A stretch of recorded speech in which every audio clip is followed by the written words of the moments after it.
بسم اللہ الرحمن الرحیم۔ السلام علیکم۔ آج میں قرآن پاک کی 33ویں سورہ احزاب لے کر حاضر ہوئی ہوں۔ اس کے 9 رکوع اور 73 آیات ہیں اور یہ سورہ مدینہ میں نازل ہوئی۔ احزاب حزب کی جمع ہے یا اس کے معنی ہے لشکر اور گروہ، اور اس سورہ میں غزوہ احزاب کا ذکر ہے کیونکہ کفار متحد ہو کر مدینہ پر حملہ آور ہوئے تھے، تو حضور صلی اللہ علیہ وسلم نے اپنے ساتھیوں کے ساتھ مدینہ کے اطراف میں خندق کھود کر اس کا دفاع کیا تھا، اس لیے اسے غزوہ خندق بھی کہا جاتا ہے۔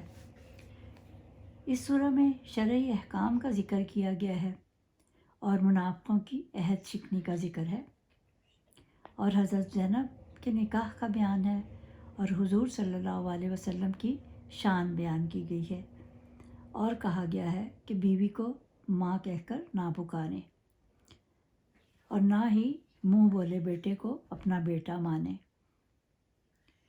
کہا گیا کہ اے نبی، ہم نے تجھے رسول بنا کر بھیجا، تو رات کو اٹھ کر عبادت کر، تجھ پر قرآن اتارا، بس تو اللہ سے ڈرتے رہنا۔ حضور صلی اللہ علیہ وسلم کو ان کے القاب سے پکارا جائے، ان کا نام نہ لیا جائے، وہ زیادہ بہتر ہے۔ اور اس میں کہا گیا ہے کہ اللہ نے کسی انسان کے 2 دل نہیں بنائے۔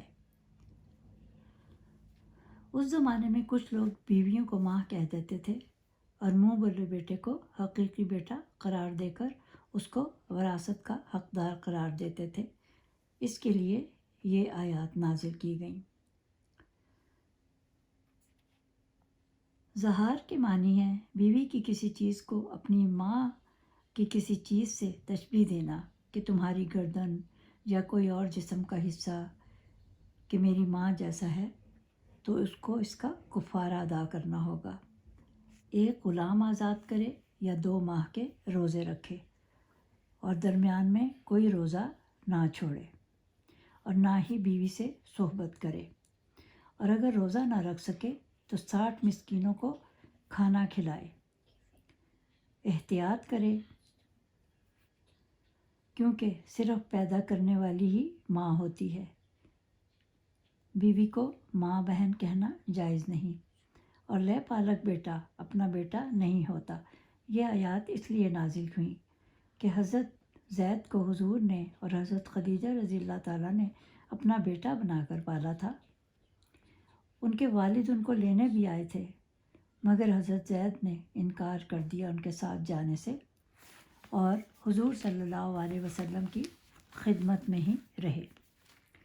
تو ان کی شادی حضرت زینب سے ہوئی، مگر کسی وجہ سے انہوں نے طلاق دے دی، تو حضرت محمد صلی اللہ علیہ وآلہ وسلم نے ان کی عدت گزرنے کے بعد حضرت زینب سے نکاح کر لیا، تو کفار کہنے لگے کہ لو، آپ نے اپنے بیٹے کی بیوی سے نکاح کر لیا ہے، تو اللہ تعالیٰ نے کفار کو جھوٹا قرار دیا، تو کہا کہ ان کو ان کے باپ ہی کا کہہ کر پکارو، یہ زیادہ انصاف ہے۔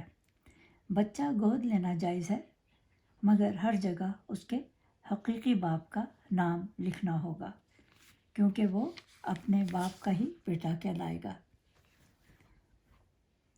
اور کہا گیا ہے کہ اے نبی، ایمان والوں میں سب سے زیادہ ایمان والوں کے قریب ہوں۔ دین و دنیا میں حضور صلی اللہ علیہ وسلم کی اطاعت ضروری ہے، کیونکہ ان کی اطاعت دراصل اللہ کی اطاعت ہے، وہ ہمیشہ لوگوں کو نیکی کی طرف بلاتے ہیں۔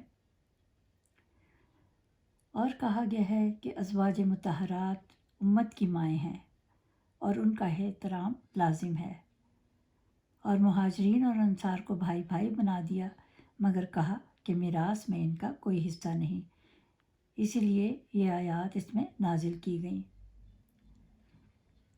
یہ غزوہ شوال 4 یا 5 ہجری میں پیش آیا تھا۔ غزوہ احزاب میں غزوہ بدر کے 1 سال بعد پیش آیا، اور اس جنگ میں اللہ تعالیٰ نے آندھی اور فرشتوں کے لشکر بھیجے جنہوں نے مسلمانوں کا ساتھ دیا۔ جب بنو نذیر کے یہودیوں کو جلا وطن کیا گیا، تو ابو سفیان قریش کے یہودیوں نے مسلمانوں کے خلاف مہم چلائی کہ ان سے جنگ کرتے ہیں، تو قبیلہ خزاعہ کے لوگوں نے حضور صلی اللہ علیہ وسلم کو اطلاع کر دی، تو آپ نے خندق کھدوانی شروع کر دی۔ یہودی 12,000 کا لشکر لے کر ٹوٹ پڑے۔ انہوں نے پہلی بار خندق دیکھی تو بہت حیران ہوئے، اور پھر کافروں پر تیز آندھی بھیج دی، اور اللہ تعالیٰ نے مسلمانوں کی مدد کے لیے فرشتے بھیجے۔ حذیفہ بن یمان کو بھیجا حضور صلی اللہ علیہ وسلم نے کہ دیکھیں کفار کا کیا حال ہے، تو آپ دشمن کے لشکر میں پہنچ گئے۔ ابو سفیان بھی ڈر گئے تھے، تو ابو سفیان نے جب یہ سب دیکھا تو وہ لشکر لے کر بھاگ نکلے اور سامان جنگ ساتھ نہ لے کر جا سکے آندھی اور طوفان کی وجہ سے۔ اور اس میں کہا گیا ہے کہ مسلمانوں کو آزمایا گیا۔ اس جنگ میں دشمنوں کی تعداد بہت زیادہ تھی۔ حضور صلی اللہ علیہ وسلم نے فرمایا کہ فارس، روم، یمن مسلمانوں کے ہاتھوں فتح ہوں گے۔ ایک گروہ نے کہا کہ ہم بے شک یہاں ہیں، لیکن ہمارے گھر بے آسرا ہیں، تو اس وجہ سے یہ آیات نازل ہوئیں کہ جھوٹ بول کر جنگ کے میدان سے بھاگنا نہیں چاہیے۔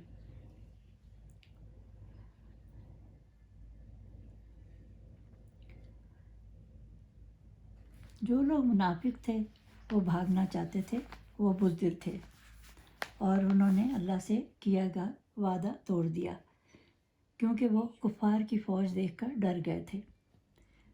ان کو یہ نہیں معلوم کہ موت کا تو وقت مقرر ہے، چاہے وہ میدان جنگ میں آئے یا ان کے گھروں میں، اللہ سب جانتا ہے۔ اور جو دوسروں کو جہاد سے روکتے ہیں، عبداللہ بن ابی نے بہت روکا، لیکن جو حضور صلی اللہ علیہ وسلم کے ساتھی تھے انہوں نے کفار کی ایک نہ سنی۔ منافق فوج میں شامل ہونے سے بخل کرتے تھے، یعنی کوئی نہ کوئی بہانہ کرتے تھے، مگر جنگ کے مال کے حقدار بن جاتے تھے۔ اس لیے کہا گیا ہے کہ زیادہ باتیں کرنے کے بجائے کچھ کام کر کے دکھائیں، اور کہا کہ مسلمانوں کے لیے حضور صلی اللہ علیہ وسلم کی پیروی لازمی ہے۔ حضور جسے چاہے اور جو چاہے حکم فرما سکتے ہیں۔ اور اس سورہ میں کہا گیا ہے کہ مردے پر بیان کرنا یعنی نوحہ کرنا جائز نہیں۔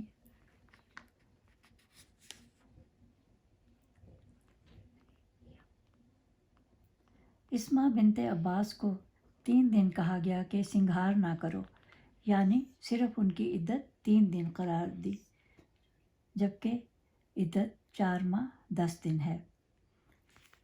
لیکن یہ اللہ تعالیٰ کا حکم تھا، اور ہمیں ہر کام میں اللہ پر توکل کرنا چاہیے، وہ ضرور مدد کرے گا، اور ہمارے لیے اللہ ہی کافی ہے۔ اور اس صورت میں ذکر ہے کہ جب مسلمان کسی سے نکاح کرے اور بغیر ہاتھ لگائے طلاق دے دے تو عدت واجب نہیں، اور اگر مہر مقرر ہوا ہو تو اس کا نصف دے دو۔ اور اس میں کہا گیا کہ ایمان والی عورت سے نکاح جائز ہے۔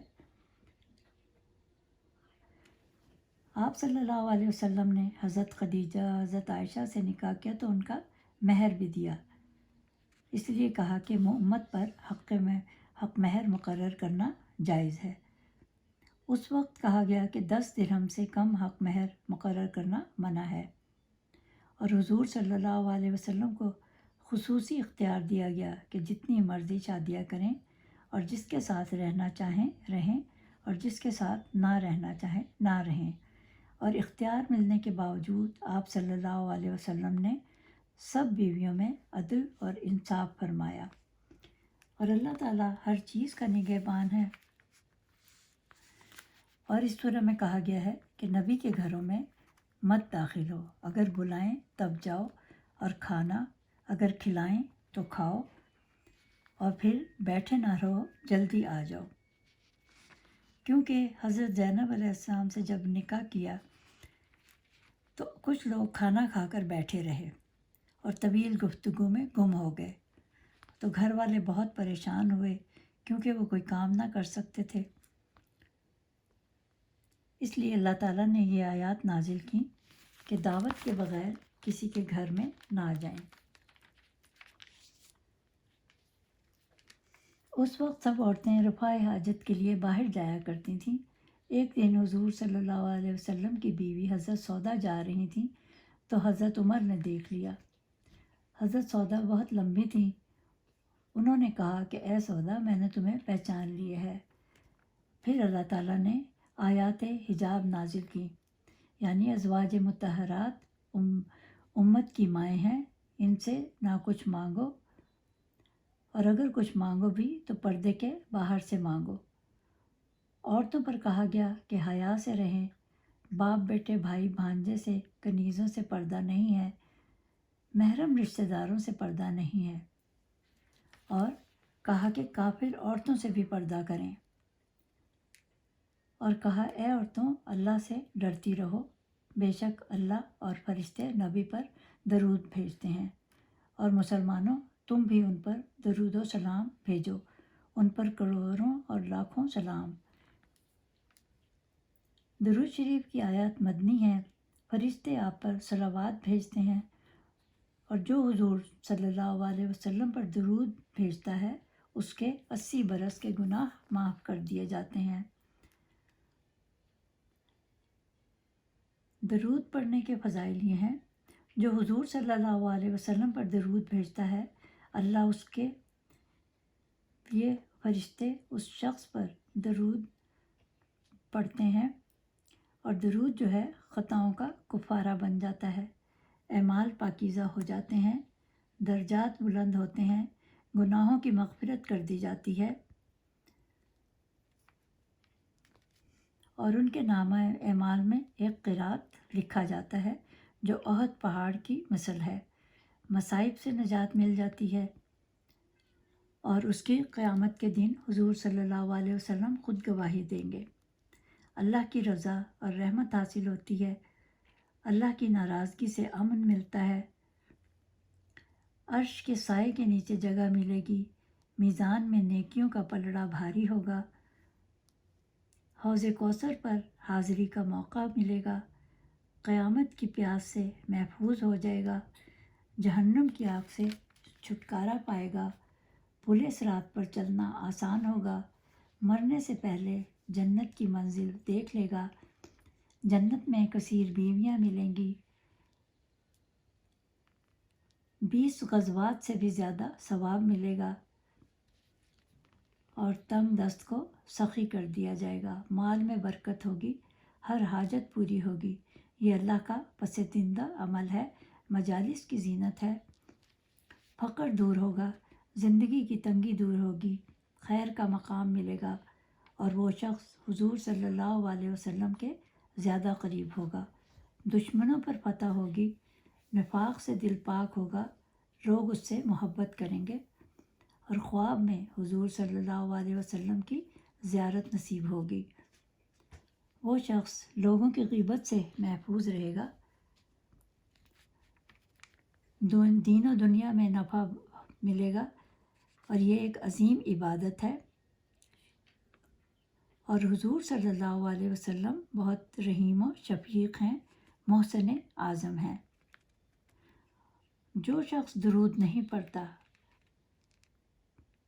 اور مجلس میں بھی نہیں پڑھتا، اس کے لیے باعث ندامت ہے، اور کہا کہ جو درود نہ پڑھے وہ بدبخت ہے۔ اس کے پڑھنے کی کوئی قید نہیں کہ کھڑے ہو کر پڑھیں یا بیٹھ کر، بس ادب سے پڑھیں، کم از کم دن میں 100 بار پڑھیں، چلتے پھرتے پڑھتے رہیں، یعنی صلی اللہ علیہ یا رسول اللہ۔ لوگ قیامت کے متعلق سوال کرتے ہیں، جبکہ ان کو بہت جلدی ہے، تو ان سے کہو کہ اس کا علم تو صرف اللہ کو ہے، کسی کو بھی غیب کا علم نہیں۔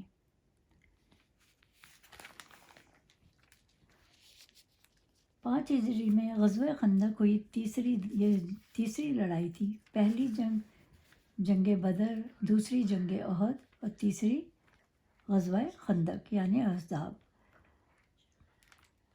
عرب کے سارے قبائل نے سوچا تھا کہ مسلمانوں کی اینٹ سے اینٹ بجا دیں گے۔ تو حضور صلی اللہ علیہ وسلم نے صحابہ کرام کو بلایا، ان سے مشورہ کیا کہ ہمیں کیا کرنا چاہیے۔ تو سلمان فارسی رضی اللہ تعالیٰ نے بتایا، ہم عادی ہیں ایسی جنگوں کے، کیونکہ وہ ایران کے تھے اور یہ حق و باطل کی لڑائی ہے۔ تو انہوں نے کہا کہ ہم جب جنگ لڑتے ہیں تو بڑی بڑی خندقیں کھود دیتے ہیں۔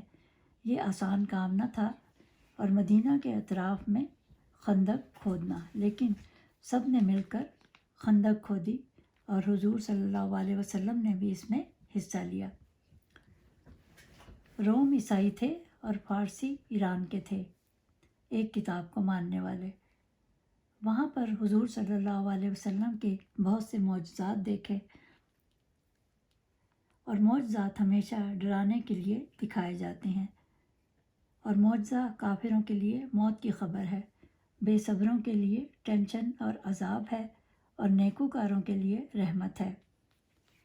کھدائی کے دوران ایک جگہ بڑی سخت چٹان تھی جو کہ حضور صلی اللہ علیہ وآلہ وسلم نے آن کی آن میں اس پتھر کو توڑ دیا اور پھر فتح کی خوشخبری سنائی۔ کافر 10,000 اور مسلمان 3,000 تھے، جبکہ کفار خندق دیکھ کر حیران و پریشان ہو گئے۔ نوفل بن عبداللہ نے بہت کوشش کی خندق عبور کرنے کی، مگر حضرت علی رضی اللہ تعالیٰ نے ان کو قتل کر دیا۔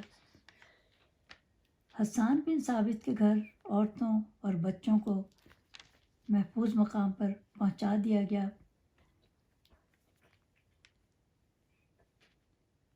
حضرت صفیہ کی نظر اس شخص پر پڑی تو آپ نے حسان کو خبر دی۔ وہ شاعر تھے اور بوڑھے اور کمزور تھے، تو حضرت صفیہ نے خود اس کو وار کر کے قتل کر دیا، جو کہ خبر لینے آیا تھا کہ عورتیں اور بچے کہاں پر چھپے ہوئے ہیں، جو کہ حسان بن ثابت کے گھر پناہ لیے ہوئے تھے۔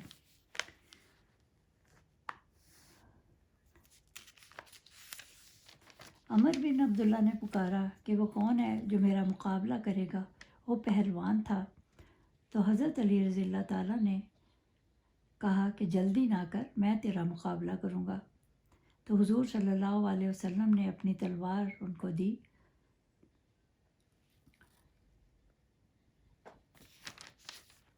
اور حضرت علی نے اسے اسلام کی دعوت دی، مگر وہ نہ مانا۔ وہ گھوڑے سے کودا اور اس نے وار کر دیا۔ حضرت علی کی پیشانی سے خون بہنے لگا۔ اب حضرت علی نے اس پر وار کیا اور اس کو قتل کر دیا، اور اس کا یہ حال دیکھ کر باقی کفار بھی بھاگ نکلے۔ لڑائی جاری رہی۔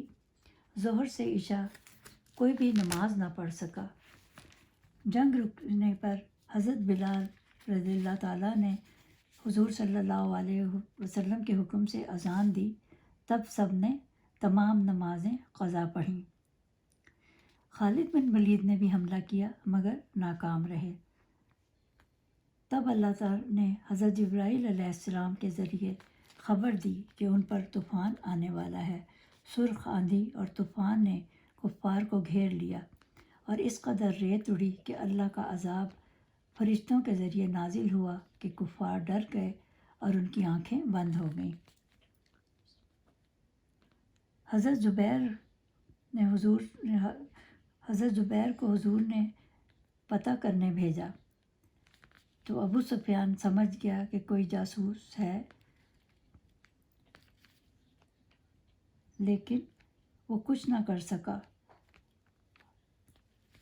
جابر رضی اللہ تعالیٰ نے حضور کو کھانا تیار کیا، مگر حضور صلی اللہ علیہ وسلم نے کہا کہ سب مل کر کھانا کھائیں گے، اور وہ کھانا جو صرف حضور صلی اللہ علیہ وسلم کے لیے بنا تھا، وہ کھانا تمام لوگوں نے مل کر کھایا، اور پھر بھی اللہ کے حکم سے کھانا بچ گیا، اور یہ ایک معجزہ ہی تھا۔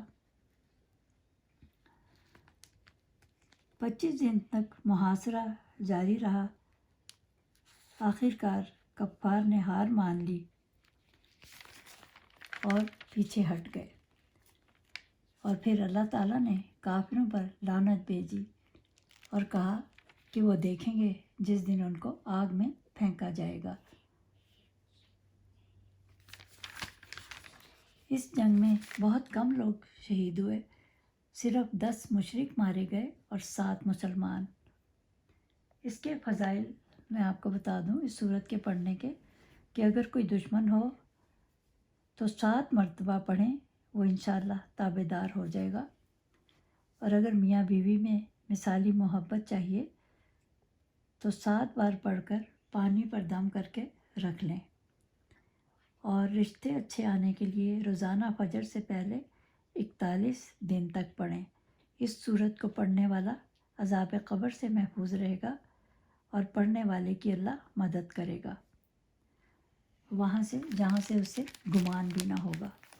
امید ہے آپ کو یہ صورت پسند آئی ہوگی۔ اگلی صورت تک کے لیے خدا حافظ۔